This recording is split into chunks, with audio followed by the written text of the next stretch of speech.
I want to share something very personal today about my burnout. I have never talked about it before with other people because I feel ashamed. I came from a very competitive East Asian culture. Fighting to be the best of the best is deeply anchored in my childhood education. I have developed an extremely unhealthy way of working. I feel like that the meaning of life is all about sacrificing whatever you can to pursue utter excellence in everything you do without any regard of your personal well-beings. Disappointing others is my biggest fear. In 2015, I got my PhD in cognitive science in France, just as my parents wanted. My colleagues, my friends, and my family congratulated me on my academic achievement, but all I can felt inside me was total emptiness. No joy, no relief, no excitement. Only this vast, hollow space in my heart. I was wondering, what should I do next? Without giving myself time for reflection, I immediately threw myself into a scientific career in another country. I worked hard, really hard. I was all alone in a foreign country, writing papers until night, catching up one deadline after another, undertaking experiments, drawing up proposals. I thought the more I worked, the more fulfilling I felt. But this is not the case. I was living someone else's life. It's simply not mine. In the spring of 2019, I burnt out. I can barely get up in the morning. I lost completely interest in my work as a scientist. I isolated myself from the people I loved the most. Instead of seeking for help, I tried my best to hide all these negative feelings inside me because I felt such great shame in not being able to work. I felt that I disappointed my family and my colleagues. I burned out.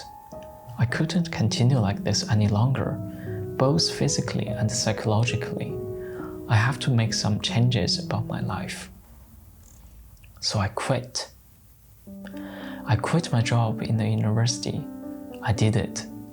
I handed in my resignation letter to my boss.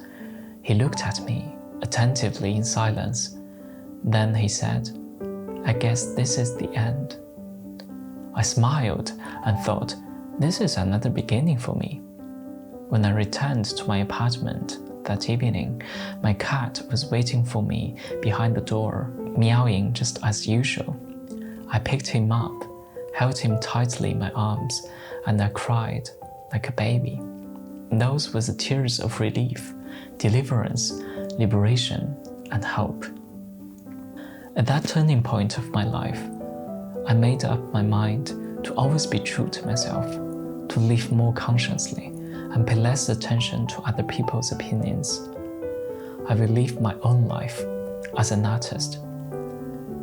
Art has always been my shelter. I have never stopped drawing, painting, writing, taking pictures, making music. Even after a long day at work, spending an hour on a drawing always put me at ease.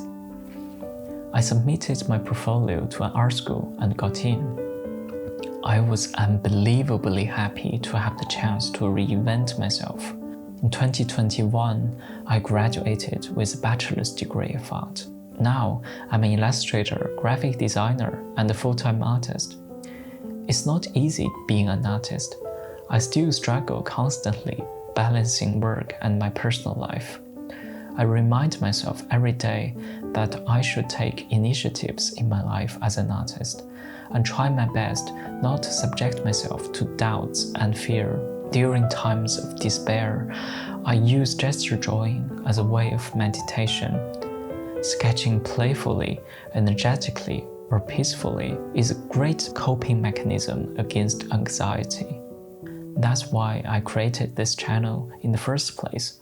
I want to share my artistic practice to help other people finding peace when everything in life seems so overwhelming. Allow yourself to be creative. Use the power of imagination. It may be cheesy to say that everything is possible, but in your imagination, it is actually true. Thank you for listening to my story. I would love to also know your stories. Please leave a comment. See you next time.